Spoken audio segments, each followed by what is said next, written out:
What's up everybody, welcome to the Life of a Board Gamer. My name is Daniel and today we are going to talk about one of my favorite games ever, Yokohama. Now, I am the proud owner of deluxe version from TMG that sadly went out of business, the company. And I won this one actually on a BGG contest, which is super weird, so it's really near and dear to my heart, and this is like a deluxe school version.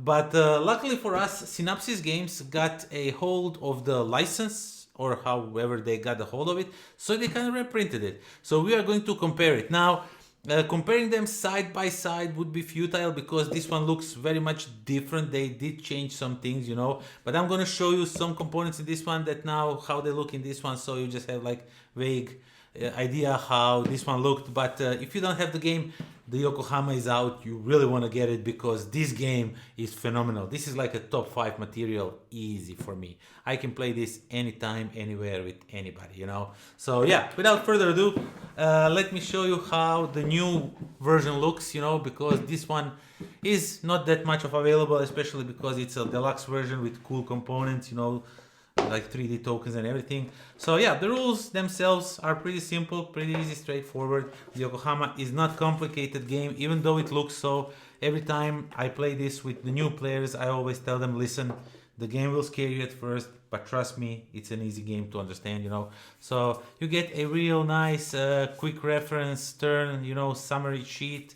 And I don't think that came in this one, but this is really handy, helps out a lot with questions and everything. So the boards themselves, so where the cards will be, where you are going to, this is like the church and all that. So that's how they look in this one. And in the older one, let me just move everything aside and try to get to them. Okay, so this is how they looked previously.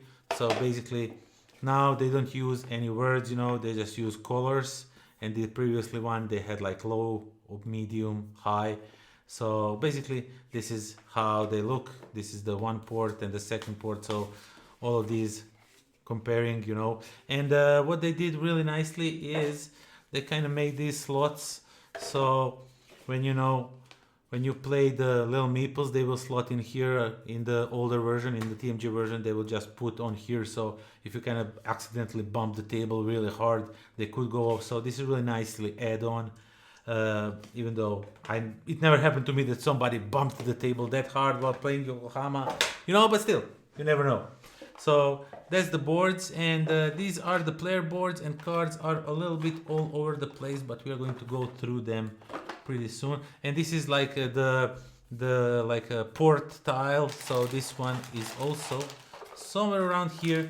But as I said, I will not go through each and every building because that would last too long. So I'm just going to show you where is the port tile for. Oh, it's here. The canal, not the port, the canal. So these are the differences. As you can see, tiles are a little bit bigger, but they kind of managed to reduce the size of the game on the table because this game is a table hog, real table hog. So each player will get their own player board, and on this player board you will score your points and everything. And on the older player board, you are going to have on the older player board, you just had a place for your meeples, for small and big houses, and how everything scores, and that's that. Now over here, you can keep the track of your points in these two rows. This is how you track your points. And over here, you're going to keep your meeples and small and big houses. And this is what everything will be scored by the end of the game. So that's that. So they it kind of looks, oh my god, but it's a little bit bigger, but they managed to remove the entire big, board. Let me just try and get to it really fast. So this huge board that takes a lot of space on the table, to be honest, has now been able to reduce it, to score your own points up here and not over here. So that's a plus in my book, if you ask me. So yeah, each player will get one of their own boards, and the buildings in this game, and how can I get them up? Okay, so here. So these are all the locations that you are going to be able to visit, to get different resources, to exchange them somewhere else to get some points. And you will notice that they are like, for example, pretty much the same. So the tiles are a little bit smaller, but they look pretty much the same now, even though this is not, this is the bank. So this is the bank, the new one and the old one, and basically they look pretty much the same. They didn't change any of those as much as I know. And yeah, on the old ones, why are these a little bit smaller? Because on the old ones, you would put these cards, not these cards, but the cards from the old game that are not the orders. I can't find them now, but okay, so yeah, these cards. So these cards, you will shuffle them and randomly put on each of these. So this is the way to score some points. When you are able to build a house on this space, you are able to build them somewhere over here and get some points that way. Now in the new version, what they did is they gave you, and of course since these are the cards, they are randomized, and they gave you these tiles. So basically you are going to just randomize these tiles and you will use them to put them beside these buildings like so, you know. And then if you are able to build a house, you can build it on any of these 5 spaces. So instead of having a card, you know, on the board itself, you just put this. So I must say this is like a faster way to set up, really easy to do it. I think this is really nicely done solution from the previous version. So I really like that. And there is a whole bunch of these tiles, you know, to put on these buildings, and it's really nice and easy to understand. Okay, so that's these tiles, and of course you get these things which were just cards in the previous version of the game. Now they are tiles that you will be putting on the board, and you will try and score some points. You know, these are just some goals that everybody can work towards too, and whoever is the fastest will earn the most points of that for them. And then you have a bunch of cards, because this game revolves around fulfilling these contracts. And just to show you how the old contracts look, and this is how they look now. So they're pretty much, let me take it one out of the bag. This game deserves that, you know, just to compare it. And now you see they are the same format and everything. The colors are pretty much the same. The artwork is a little bit changed, of course, but they look really nice. They did really nice job with these cards. They kept the kind of look of the old, but still have them look new and fresh. And yeah, so these cards are really nicely done. And there's also these cards that are sort of like a, not sort of, but a upgrade cards for the game itself, you know. So you can buy these upgrades and get a lot of different things from these upgrades, you know, to change the game. I didn't go through them comparing to see if they made any differences, if they maybe threw in some new ones, or they just reprinted all of the new or in the just new cards, you know, from the old game. So that's that. Now we come to the player. Now you get assortment of different tokens, little expansions that you also get in this game. And now we come to the components. Now the thing I like about the Yokohama, the deluxe version, in the most, you know, what I like about it is that components are really big and chunky. Now these houses are really big, they're really chunky. These meeples, even if they were not deluxe, they were still this big, you know. And your main meeple that you are moving around the board was really big, really easy to notice when you're moving it around the board. Now I think the deluxe version just got these screen prints. The normal version just had, like, you know, normal meeple without the screen print. So that's not like a huge step up upgrade, you know. But these houses are way smaller, and that's something I kind of dislike about this game, you know. But since you can't get this one anymore, this one will have to do.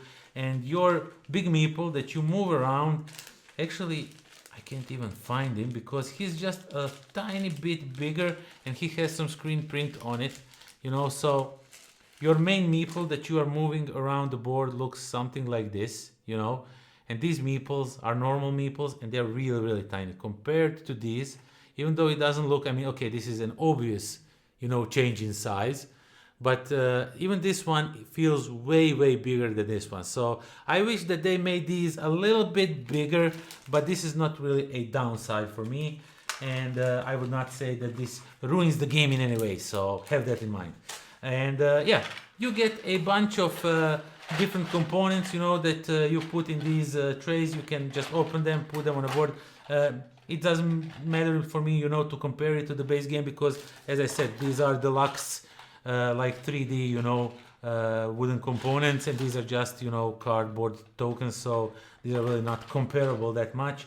But in essence, they're really nicely done. This is a, you know, formal thickness cardboard, works really nicely with the game and everything, so I think there's really, they look really nice, you know. So, and basically that's the comparison of the new Yokohama and the old one.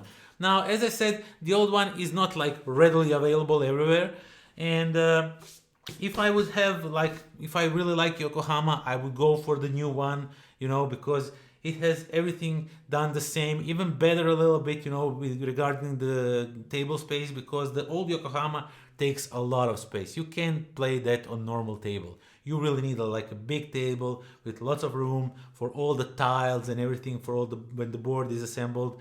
So this one kind of compresses that gameplay area a little bit, which is always plus in my book. And as I said, I wish, the only thing I wish is that meeples were a little bit bigger, you know, so, but you know, you can't have everything. You can have Yokohama now. That's really what's important, because Yokohama is phenomenal game. As I said, this is like a top 5 game for me. Yokohama is absolutely masterpiece of a game. I just love this game so much, and I can't praise it more, you know. So if you were wanting to get this, but you know, you saw that it's out of print and maybe it's sold for ridiculous price, I really am not sure for how much this one goes, but I know that usually when the games are good, and this one is good and is out of print, you know, the price kind of tends to skyrocket, you know, so you can get it now for the normal price from Synopsis Games. And yeah, if you have the old one and you are maybe thinking of getting new one, that's really up to you. The old one is really near and dear to my heart, as I said, because I won it on a Boardgame Geek, and I didn't think it was a game that I would be interested in. So I just kind of like, you know, play the game, you know, correct all the, give the all the correct answers, and I thought, okay, if I win it, but probably no, because you know those BGG games, you even have a badge if you played I don't know how many contests and not win anything. So I thought, yeah, I'm out of there. I will not probably win it, and I won it actually. And I, to be honest, I thought, okay, so this is a deluxe, which means I can sell it for good money. But when it arrived, the box looked kind of nice. I opened it up. I decided to give it a go, and I was like, yeah, this is like a permanent stay in my collection. This is an awesome game. So check out Yokohama. Get the Synopsis version if you are unable to get the TMG version, which is probably the case. And play the game, because the game is fun. The game is really awesome. So yeah, that is it. Thank you all for watching. Thank you for subscribing. Thank you for spending time with me, you know, for all your likes, subscribes, for supporting me on Patreon. All of those things help out this channel grow a lot. And please do consider supporting me on Patreon. And yeah, that is that. Until next time. Pozdrav.